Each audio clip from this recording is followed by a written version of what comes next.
Salut à tous, j'espère que vous allez bien. Alors c'était Nino Benvenuti, notre champion venu d'Europe. C'est Nino. Il était italien. Il a commencé très très jeune la boxe, vers l'âge de 13-14 ans. Il est né en 1938 et en 1960, il est devenu champion olympique des poids welter. 1960, ça vous dit quelque chose? Oui, je sais, c'est ma date de naissance. Mais encore beaucoup plus fort que ça. C'est l'année où Mohamed Ali, Cassius Clay à l'époque, est devenu champion du monde des mi-lourds. Alors, revenons à Nino. Benvenuti, en 65 et en 67, il prend les deux titres. Celui de super welter, mondial, et celui de moyen. C'était un garçon qui était vraiment hors pair, question propreté de la boxe. Très propre, intelligent, un gars avec un esprit de stratégie.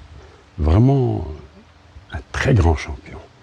Et n'oubliez pas, il était dans une période où tu avais des monstres. Celui avec qui il va perdre son titre et qui va le faire arrêter sa carrière, c'était Carlos Monzon. On connaît Carlos Monzon, c'était quelque chose d'extraordinaire. Il y avait Émile Griffith, Benny Briscoe, Napoles.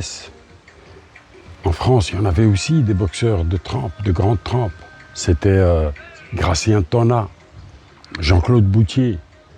Et puis même dans les autres poids, dans les poids lourds, c'était la fameuse époque de Mohamed Ali, Frazier, Jerry Quarry, Jimmy Ellis, Ken Norton, et j'en passe. Donc c'est vraiment une époque où il était bon d'être champion du monde, parce que c'était très dur d'être champion du monde et de rivaliser non seulement avec ceux qui font ton poids, mais aussi avec la médiatisation qui est sur les autres poids, comme les super lourds de l'époque. Voilà. Que dire de plus sur Nino?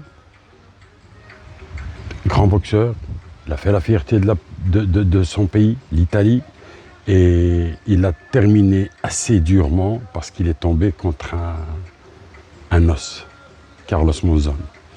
Voilà ce que je pouvais dire. Eh bien, le prochain, ce sera latino-américain, l'Amérique latine. Préparez-vous. Allez, salut, merci.